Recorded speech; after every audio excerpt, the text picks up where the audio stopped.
On 30th March 2023, police received a 911 call of a concerned mother as she was trying to call her daughter, but she wasn't answering the call, and the last time anyone sees 20-year-old Pashun Jeffrey is on March 29th, 2023, at approximately 5:15 p.m.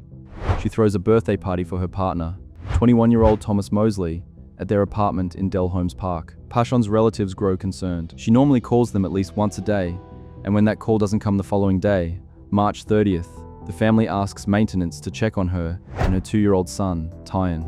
Just hang out for me, right?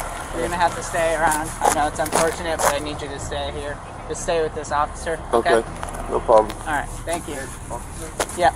There was supposed to be a baby there. The problem Yeah, is we're I working didn't see on it. one. We're tracking. We're working on it. Okay, thank you. All right.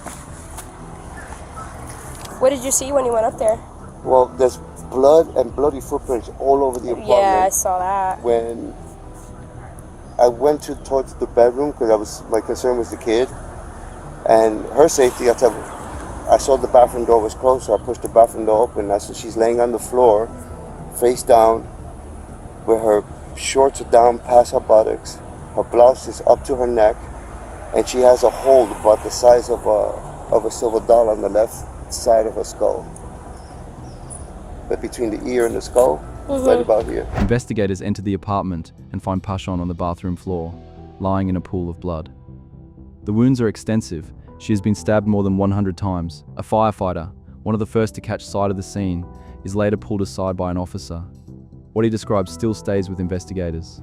Into the apartment, what did you see? Like when you were just walking through it? Yeah. Small blood splatters on different items on the wall, coming closer to the bathroom, footprints coming out of the bathroom as well as shuffling the feet, trying to clean through the slider. Okay. The sliding door? Yeah, the slider there. Yeah. Then after that, I really couldn't see if they went anywhere else. Okay. I didn't go into the bathroom. I went to the front of the bathroom, just around the corner, just to see if it's used. Yeah. And I did see the knife, the amount of blood, injuries. So, what were the injuries? I saw across the left eye, Okay. and several cuts or stab wounds across the back. Did you see anything else? Like any children, any okay. And I didn't look. You didn't look. Backed out. Okay. I figured it was, Yeah, absolutely. What was the position of the body when you saw it? prone, face towards the wood, partially closed. I can't tell if it's a swimsuit or underwear. It was partially pulled down the back. Okay. One of the first responders points to something the killer left behind: bloody footprints at the scene, later traced to a pair of Gucci shoes. As Pashun's family arrives, shaken, officers begin piecing together the events that lead up to her brutal death. And you related to what address? What address you talking about? The woman Any panic alarm And what apartment? I don't know. We came out here on wellness check. You called it in? Did you call? You just. How did you get the address? I didn't have the address. I know she stayed here. For her car. That's her car right there. Yes, a car. Which car is that? That blue car right there is her car. And who is that? Oh, the owner of that car is who? Pashun Jeffrey. Okay, who is she to you? That's my nephew's mom. Your nephew's mom. And who? And she's your. Who is she? My grandfather. Yeah. You're the grandfather? The baby, yeah. Okay. 60 Charlie. I'm 1012 with the grandfather of the baby. And where's the baby at now? You know? Is he up there? I don't know. Okay, they're in there now, so they'll let us know. That alarm, I'll head over there. Are they okay? I don't know, so I can't tell you anything that I don't know. I got here just before you. I was just putting up those signs. Okay. Her mom is on the way. Her mother? Yeah, Pashun Jeffrey's mom. Does she have the baby with her or no? No, she doesn't. They came to our house looking for these two. Oh, okay. And I didn't know what was going on, so I was worried. The maintenance worker, the one who first discovers Pashun's body, has more to tell investigators, details that add crucial weight to the case. They saying it's this house here. Yeah. They saying that the grandfather's here with his son, and they said they came to do a welfare check, and the baby should be with the mother. So they don't know. Did we search for a baby? Did we hear a baby crying or anything? No, we didn't hear baby.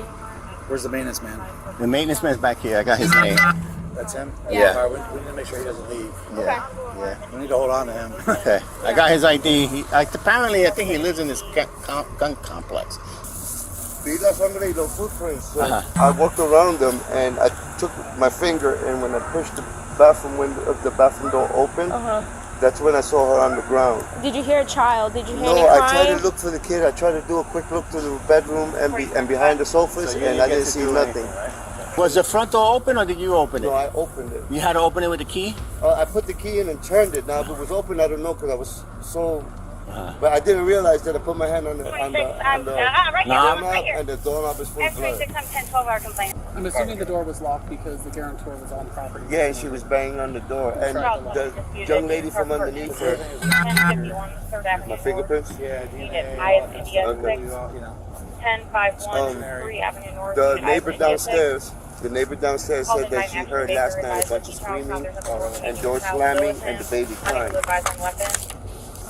Did you come in and do a wellness check with him? Or did you? I literally put my head in like this. Okay. I just need, you got identification on you? And you supervisor? Yeah, I'm the community manager. Okay. I gotta tell you, I've seen some bad things. This is like the worst one I've ever seen. You didn't touch the body or anything? No, I didn't touch the body or anything. As soon as I looked at her, you could tell she's gone. She has a huge hole on the left-hand side of her skull. Okay. On the left-hand side? Yeah. She's face down, her pants are down past her buttocks, and her blouse is up to her neck. You gonna go back or no? What did you see when you went up there? And you didn't see any signs of the child, right? No, I tried, as I was backing out, I tried to look around the apartment. I did walk into the room, looked around the side of the bed, and I backed out of the apartment. And as I was walking out, I tried to look behind the sofa, but I didn't want to, contaminate too much in there. So I walked right out the door, but I didn't see anything. I didn't hear any noise coming from the baby. They told me that the boyfriend is in the hospital. Yeah. Well, we're trying to make contact with him and see what's going on. And the neighbor downstairs stated that she heard them yelling and screaming last night. Are you Hispanic male? Yes. Okay. There's a lot going on right now, but we're going to have to get some information from you, okay? You want to sit here? You want to have a seat for me? Are you okay? It just don't look right. It doesn't look right, okay, but we're still gathering information, okay, and we're still trying to figure out everything that's going on. So I don't want to give you information that isn't correct, okay? Y'all been in? They've been in, but they're still trying to figure out everything that's going on, okay? We want to make sure that all the people that are there are the people that they're supposed to be, okay? When'd you last hear from her? Yesterday around 5, in between 1. I was on the phone with her between 1, and I was out here at their house by 4:30. But everybody was normal. The only thing, the baby was in asleep in the room with the door closed up a little bit. Okay, so you last saw her at 4:30 yesterday, and everything seemed fine. 4:30 up to 5 o'clock. Okay, so 4:35. Yes. Everything was okay? Yes. She wasn't concerned about anything? Nothing was upsetting her? She was just upset about the birthday, about his birthday, the baby daddy birthday. Does the baby daddy live with her? No, he was just staying the night a couple times since March the 12th, since Taylen just turned 2 years old. So he's not generic. What's his name, baby daddy? Thomas. Do you know Thomas's last name? Mosley, like the babies. The mother tells investigators that Pashun and Thomas were smoking a controlled substance together during the party, sharing ice cream, and that everyone seemed to be enjoying themselves. With time working against them, finding Taylen becomes the top priority. An Amber Alert goes out for the boy at 5:13 p.m. that same day, and authorities begin searching nearby residences for the missing child. Hey, how are you? Good, good. Everybody in the back? That's everybody in the back. Thank you. My mom? Yeah. She's inside. Okay, but she's in the back side? We go in the back door. Okay.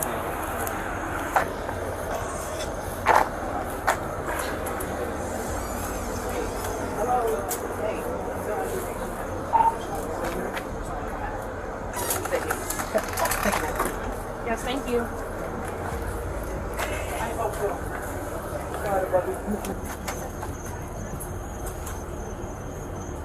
They be crying, who's in there? I beg your pardon? They could be crying, who's in there? Any what? They could be crying, who's in there? I got it.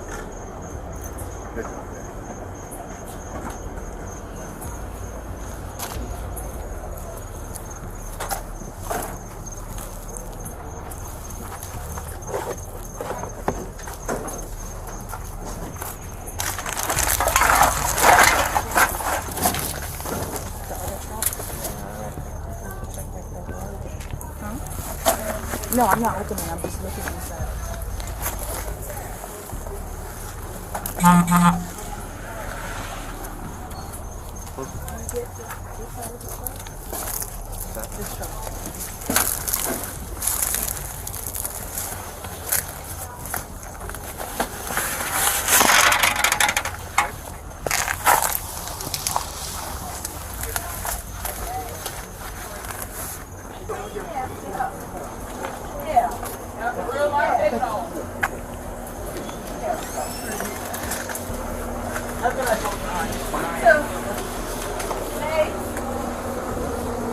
The search continues through the night, and the following day brings only more harrowing news. On March 31st, 2023, Taylen's body is discovered in an alligator's mouth at Lake Maggiore.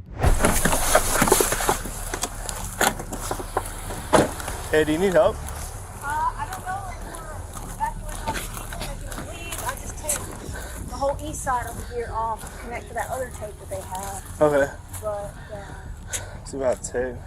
yeah. Should we start leaving? Like, Yeah, probably should, right? I just don't know if we need to get these people out of the park, out of here. We're starting video. He's fucking loud. Probably should. Let me ask. Where'd they find it? Good evening. Hi. Hello. We're gonna start evacuating the park right now. Oh, okay. Yeah, So we need to Yeah, leave. Okay. it's an active crime scene right now. So And I'll pass the word on as I'm please going down. please and thank you. Yeah, Okay. we're gonna start shutting everything down. Okay. Okay. Thank you guys. Have a good night. We're gonna let you go north, okay? We're gonna make everyone go north, okay? Though Taylen's body is found in the alligator's mouth, the autopsy reveals something different, signs that he had drowned. I think so. Starting. I mean, if Mia's coming, I'm assuming it is. They said they saw something in the mouth of a gator. So that's something other than a body. They said the gator was down. So. As officers work to identify the person responsible for this harrowing end to a mother and her young son, a stunning detail rattles the investigation. Pashun's phone is found near the same lake where Taylen's body was recovered. That same day she was reported missing, Thomas had shown up at his mother's home with lacerations across his arms and hands. He was later admitted to a hospital by his own choice. The evidence starts to build a clear picture: a bloody shoe print bearing a Gucci emblem and a bloody fingerprint lifted from a cleaning bottle found under the bed. Together, they point to Thomas as the killer. But one question still haunts investigators: why? The answer lies in Thomas's mental health history. Reports indicate he had attempted to take his own life in the past and had tried again on the night of the party. Following an arrest warrant, Thomas is charged with 2 counts of first-degree murder. He pleads not guilty and is later declared unfit to stand trial. As it stands, he remains incarcerated in Pulaski County, though his eventual sentence has yet to be determined.